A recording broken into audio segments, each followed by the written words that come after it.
So we say in the United States, life, liberty, and the pursuit of happiness. I disagree. I disagree with the pursuit of happiness. I want to start with a pretty serious point. The Quran actually, in its entire discourse, never describes the pursuit of happiness as a real goal. The furthest it goes is the pursuit of contentment, but it never actually acknowledges happiness. Not in the way that we think about happiness. I want to build this over the next 20 or so minutes. I want to give you pursuits, literal pursuits that you and I have that go far beyond happiness, that take a lot of effort. And let's, by the way, start at point zero. The lowest pursuit that I'm sharing with you today is actually the pursuit of happiness. It doesn't take much to be happy. Some of you have class at 9 a.m. and you stay home sleeping and it makes you happy. It didn't take much to get happy. Some of you are sitting there, instead of going to get up and do something, you sit there and eat cheese puffs and it makes you happy. Swiss rolls can make you happy. Doing nothing, for some people, doing nothing just makes them happy. So being happy is not really an accomplishment. Obviously, it's something that goes away very quickly too, but it's not really something that takes too much effort. As a matter of fact, most of the time when people are talking about being happy and why they're not happy, they usually blame it on other people. It's because of you, I'm not happy. It's because of the weather, I'm not happy. It's because of Donald Trump, I'm not happy, etc., etc. But then there's a pursuit higher than that, and I'm going to build a number of pursuits, and the lowest of them in today's conversation is the pursuit of happiness. Here's the next pursuit. It's the pursuit of cool. It's the pursuit of social acceptability. I'm calling it cool. And what that means is that I want to be like everyone else. I don't want to be the weird one. There are young people that go to high school and they look different from everyone else, and it makes them feel awkward. So they make sure the next time they can go shopping for clothes, they're going to think about what can I wear, that when I wear it and walk down the hallway in school, people aren't going to look at me funny or make a comment.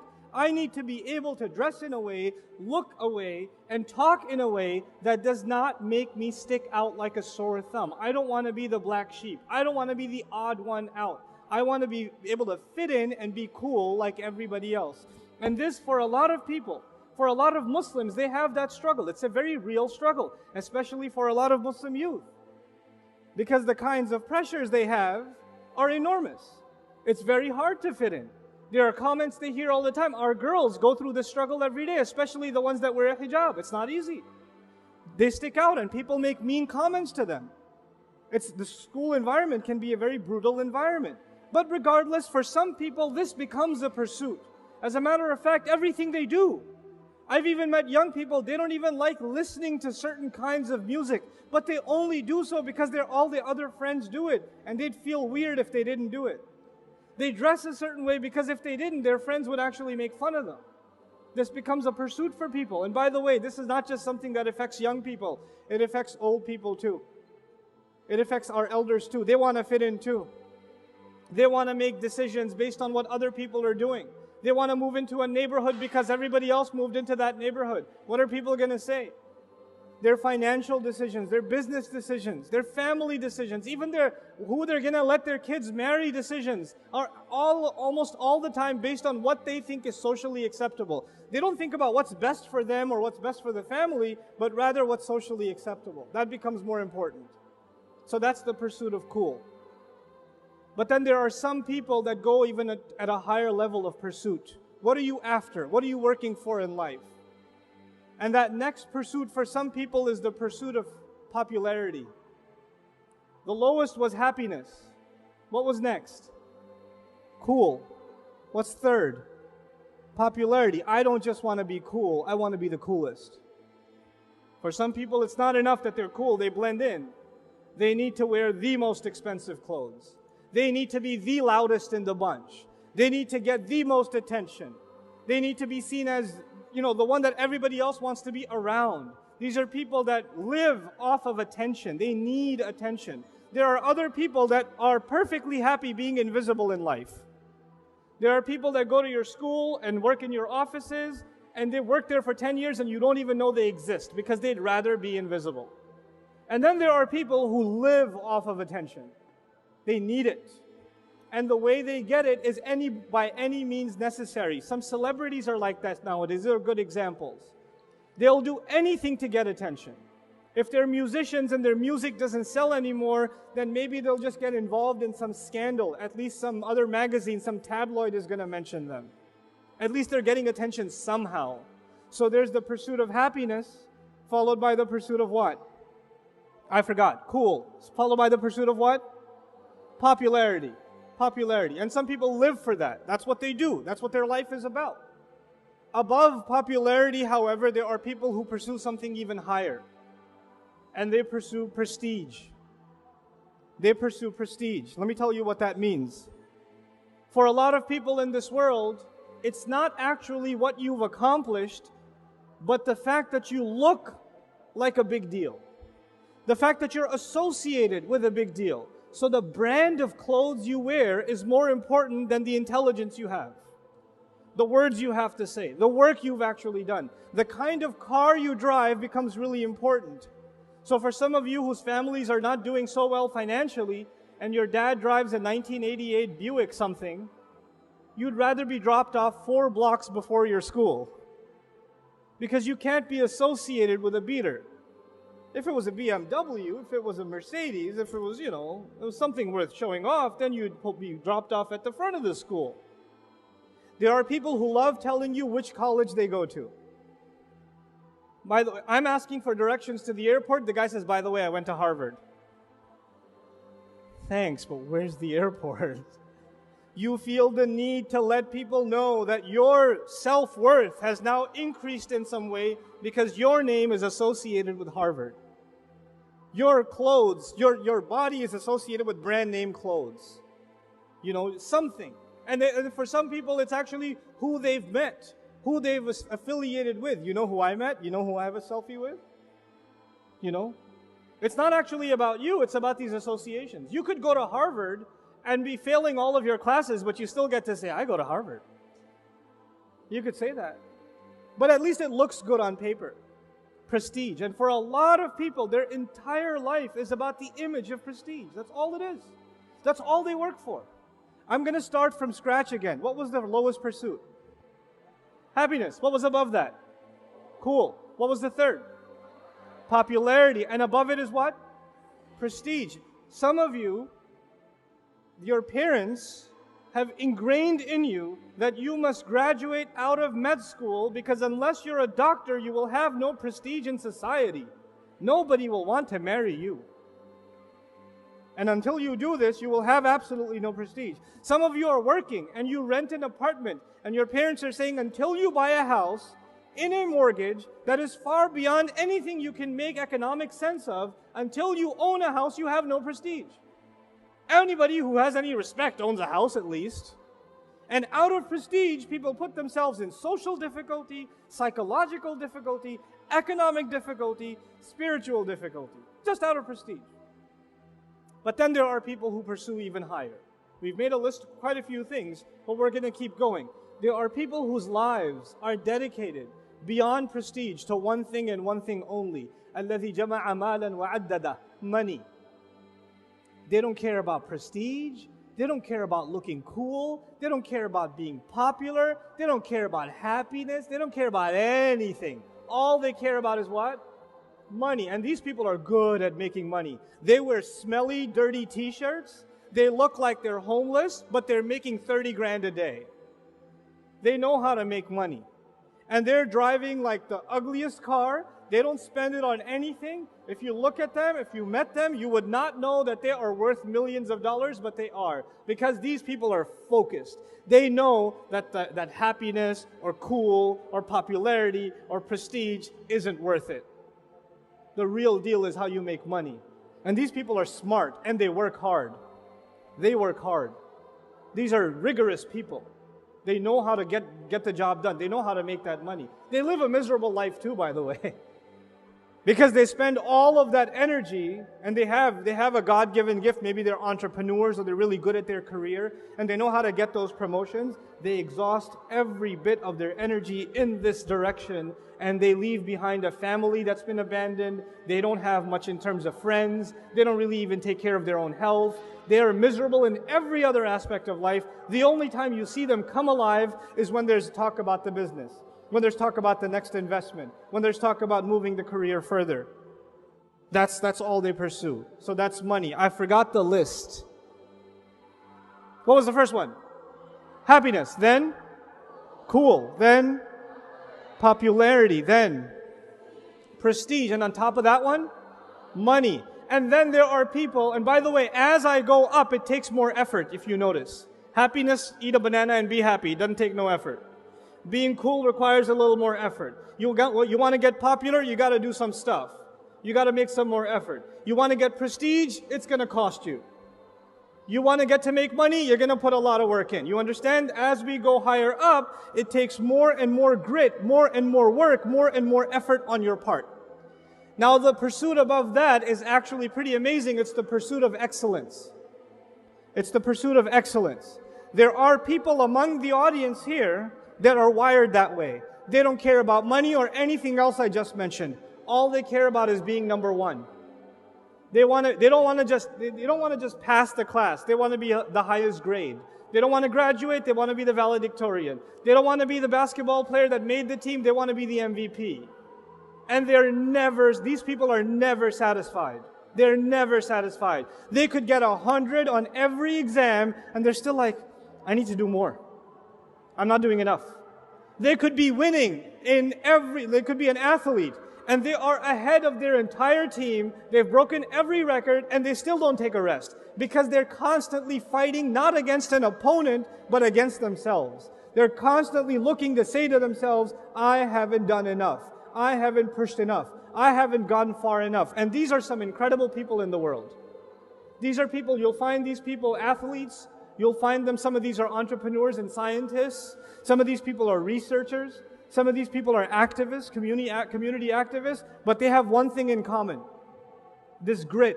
They're constantly pushing themselves further. They're not like if they were in a race and they were ahead of everybody else by 100 feet, they wouldn't slow down.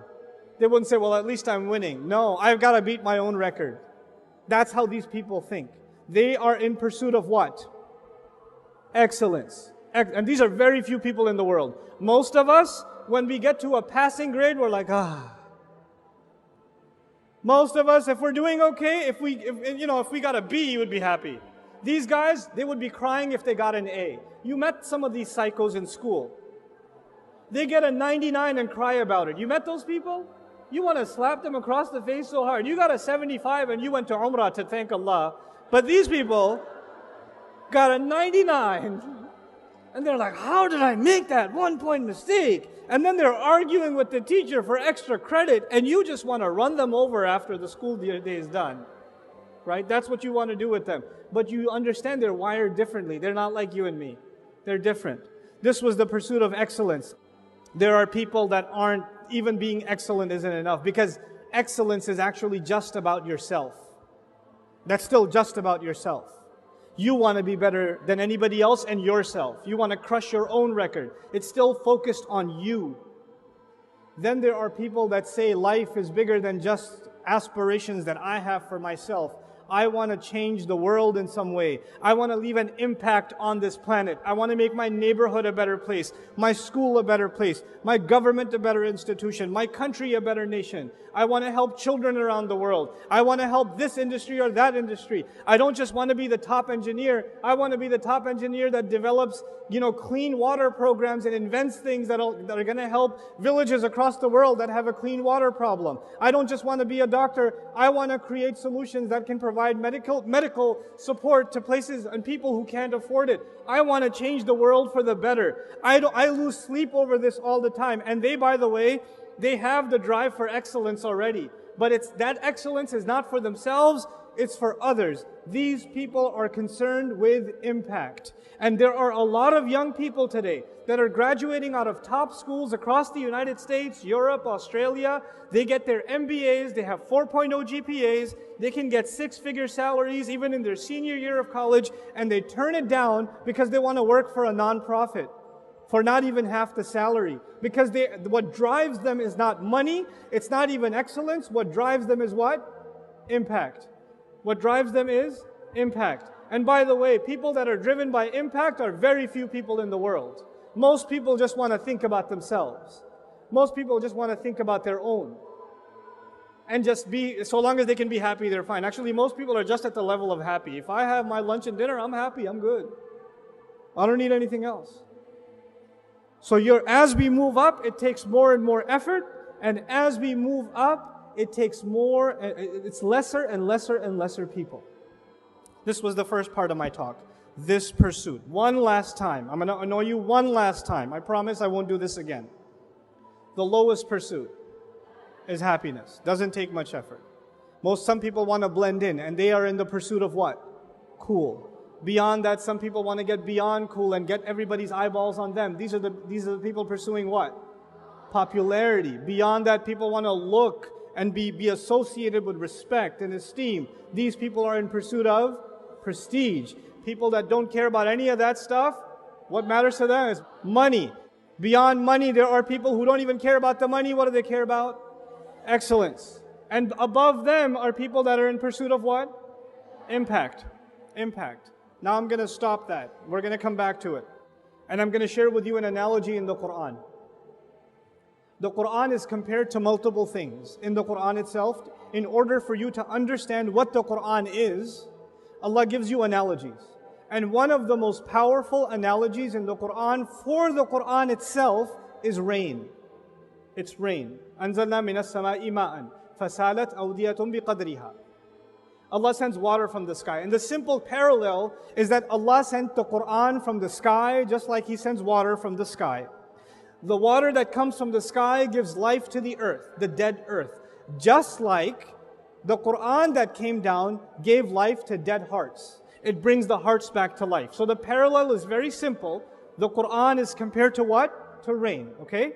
Now, let's think about rain deeply a little bit in the way Allah describes it, because when Allah is describing rain and the effect of rain, what He's also talking about is the Quran and the effect of the Quran.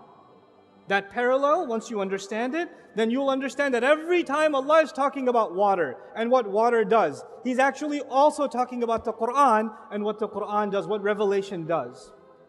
Now, one of the descriptions of rain is that it produces vegetation, it produces life. But it doesn't produce the same kind of life. It's the same water that falls all over the earth, but the kinds of fruits and the kinds of trees, the kinds of flowers, the kinds of grass, the kinds of vegetation and shrubs that come out of the earth are all very diverse. All very diverse. As a matter of fact, even the fruits that look the same. Maybe there's an orange tree here, and there's an orange tree somewhere in Southeast Asia. The orange is going to taste different, isn't it? It's not going to be the same. So even though the water is the same, what it produces in fruits and benefits and life is actually very, very, very diverse, isn't it? This is important to understand because the Quran is one and the same. The Quran is one and the same.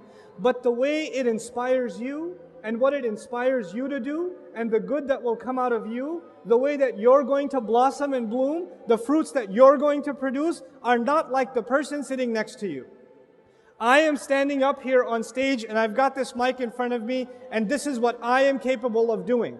But that does not mean that that is the capability Allah gave you. Perhaps you are a different kind of tree, a different kind of shrub, a different kind of plant. There's not one thing to do for Islam. There are countless numbers of things to do for Islam. The earth, all of the earth needs water. And all of it will produce vegetation. And all of that vegetation and all of that produce has its own purpose. Think about that and understand that every one of you has unique potential. And your life is going to be a life, if you understand the analogy of the Quran, plants have an impact, don't they? Plants have a positive impact on their environment. Not only are they releasing oxygen, they're also providing food for the environment around them. They're sustaining the entire ecosystem, aren't they?